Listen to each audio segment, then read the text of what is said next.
ঘরে যখন কোনো সবজি থাকবে না তখন কিন্তু এই পেঁয়াজের রেসিপিটা খুব সহজেই বানিয়ে নিতে পারেন। আর পেঁয়াজ তো নিশ্চয়ই সবার ঘরেই থাকে, শুধু পেঁয়াজ থাকলেই হবে। পেঁয়াজ দিয়ে কিন্তু এই রেসিপিটা খুব সহজেই বানিয়ে নিতে পারবেন, আর সেরকম কিছুই লাগে না এই রেসিপিটাতে। খুবই সিম্পল রেসিপি, কিন্তু টেস্ট কিন্তু অসাধারণ। আমি রুটির সাথে সার্ভ করেছিলাম, এটা দারুণ লেগেছিল। তাই একবার হলো ট্রাই করে দেখুন এই পেঁয়াজের রেসিপিটা। শুরু করছি তাহলে আমার আজকের রেসিপি।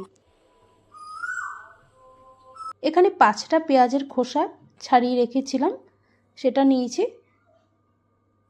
পেঁয়াজটা ধোয়াই ছিল, এবার শুধু কেটে নিচ্ছি। পেঁয়াজটা কিন্তু মাঝখান থেকে অর্ধেক করে নিয়ে তারপর আবার 3 ভাগ করে কেটে নিতে হবে, মানে একটা অর্ধেকের থেকে একটু বড় বড় থাকবে পেঁয়াজটা। এই রান্নাতে পেঁয়াজটা কিন্তু একটু বড় বড়ই রাখা হয়, তাই একটু বড় করেই কেটে নিচ্ছি। সব কটা পেঁয়াজ কেটে নিলাম। আমরা যে চিলি চিকেনের জন্য পেঁয়াজ কাটি ঠিক সেইভাবেই পেঁয়াজটা কেটে নিতে হবে। আর এদিকে 4টে কাঁচা লঙ্কা নিয়েছি, কাঁচা লঙ্কাগুলোকেও একটু চিড়ে দিচ্ছি।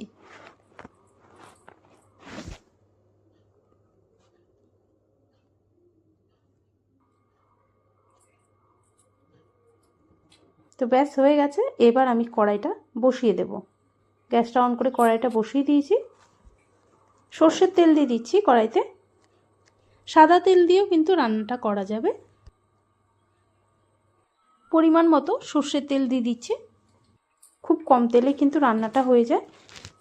এবার ফোড়নে দেব একটা শুকনো লঙ্কা, দিয়ে দেব ছোট হাফ চামচ গোটা জিরে,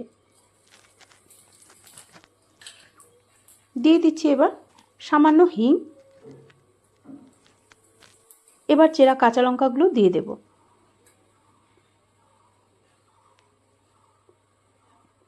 আর এই রান্নাতে আরেকটা উপকরণ দেব, সেটা হলো কারি পাতা।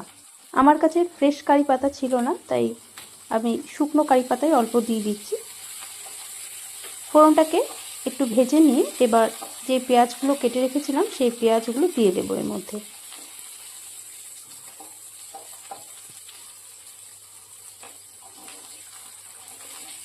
পেঁয়াজগুলোকে দিয়ে এবার একটু ভাজা ভাজা করে নেব। আর এই সময় দিয়ে দিচ্ছি লবণ। স্বাদ অনুযায়ী লবণটা দিয়ে দিতে হবে। আমি প্রায় ছোট হাফ চামচের মতো লবণ দিয়ে দিচ্ছি। সামান্য হলুদ দিয়ে দেব, আর একটু কালার আর ঝালের জন্য দিয়ে দেব ছোট 1 চামচ লঙ্কার গুঁড়ো। পেঁয়াজের সাথে সব ভালো করে মিশিয়ে নিয়ে এবার ঢাকা দিয়ে একদম গ্যাসের ফ্লেম কমিয়ে একটু ভাজা ভাজা করে নিতে হবে, যতক্ষণ না পর্যন্ত পেঁয়াজটা একটু মজে যাচ্ছে। তো এইভাবে ঢাকা দিয়ে দিয়ে রান্নাটা করে নিতে হবে। আর খুব কম সময় লাগে, খুব যে বেশি সময় লাগে এটা রান্না করতে তা কিন্তু না। এটা বেশি ভালো লাগে রুটি আর পরোটার সাথে। তাই আপনারা সকালেও বানাতে পারেন বা রাতের ডিনারেও কিন্তু বানিয়ে নিতে পারেন এটা। মাঝের মধ্যে একটু ঢাকনা খুলে খুলে নেড়ে চেড়ে দিয়েছিলাম। আর দেখুন পেঁয়াজটা এইভাবেই ঢাকা দিয়ে দিয়ে রাখতে রাখতে অনেকটাই মজে গেছে। পেঁয়াজ থেকেও একটু জল ছাড়ে, তাতে কিন্তু পেঁয়াজটা অনেকটাই মজে গেছে। যদি আপনাদের মনে হয় যে পেঁয়াজটা একটু গোটা গোটা মনে হচ্ছে বা মানে মজাটা হয়নি, তাহলে একটু জল দিয়ে দিতে পারেন। আর আমি এটা শুধু এমনিই করছি, আপনারা চাইলে কিন্তু জলের পরিবর্তে একটু দইও দিতে পারেন। দই দিলে কিন্তু দারুণ লাগে এটা খেতে। তবে আমি প্লেনভাবেই করছি, কারণ অনেকের ঘরে কিন্তু দইটা নাও থাকতে পারে, সেই জন্য প্লেনভাবে এটা দেখালাম। আর প্লেনই সত্যি খেতে খুব ভালো হয়। ট্রাই করে দেখুন, আশা করি আপনাদেরও এটা খুব ভালো লাগবে। আর আমার আজকের রেসিপিটা যদি আপনাদের ভালো লাগে অবশ্যই অনুরোধ করব লাইক, শেয়ার এবং সাবস্ক্রাইব করে নেওয়ার জন্য। আজ তাহলে এই পর্যন্তই। আবারও চলে আসবো অন্য কোনো দিনে অন্য কোনো নতুন রেসিপি নিয়ে আপনাদের সামনে।